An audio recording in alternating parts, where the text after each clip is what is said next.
Welcome to my channel. ఈరోజు అమ్మ వంటల రుచిలో చాలా సింపుల్గా అరటికాయ కూర ఏ విధంగా తయారు చేయాలో ఇప్పుడు చూద్దాం. ముందుగా స్టవ్ మీద కడాయిని పెట్టుకొని 3 టేబుల్ స్పూన్ల నూనె వేసుకోవాలి. నూనె వేడైన తర్వాత చితక్కొట్టుకున్న వెల్లుల్లి రెబ్బలు 4, పావు టీ స్పూన్ జీలకర్ర వేసుకొని లో ఫ్లేమ్లో కలుపుతూ వేయించుకోవాలి. ఇవి కొంచెం వేగిన తర్వాత ఒక రెమ్మ కరివేపాకును కూడా వేసుకొని వేయించుకొని సన్నగా తరిగి పెట్టుకున్న ఉల్లిపాయ చిన్నది 1, పచ్చిమిరపకాయలు 2 వేసుకొని వీటిని కూడా కొంతసేపు వేయించుకున్న తర్వాత పావు టీ స్పూన్ పసుపు, తరిగి పెట్టుకున్న టమాటో పెద్దది 1 వేసుకొని కలుపుతూ కొంతసేపు వేయించుకోవాలి.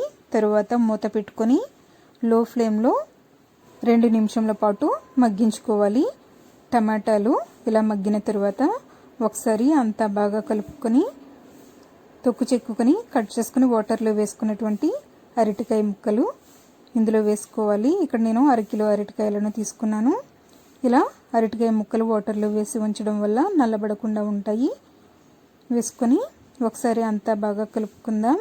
ఇలా కలుపుతూ 2 నిమిషాల పాటు మీడియం ఫ్లేమ్లో వేయించుకున్న తర్వాత 1 లేదా 1.5 టీ స్పూన్ కారం, రుచికి సరిపడినంత ఉప్పు వేసుకొని అంతా బాగా కలుపుకోవాలి.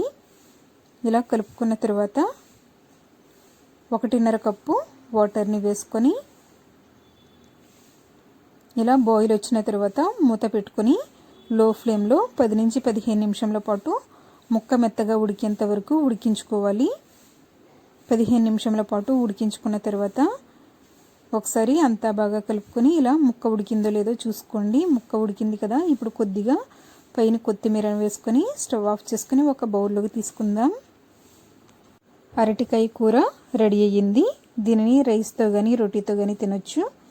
ఈ వీడియో మీకు నచ్చినట్లయితే లైక్ చేయండి, షేర్ చేయండి, సబ్స్క్రైబ్ చేసుకోండి. Thank you for watching my video.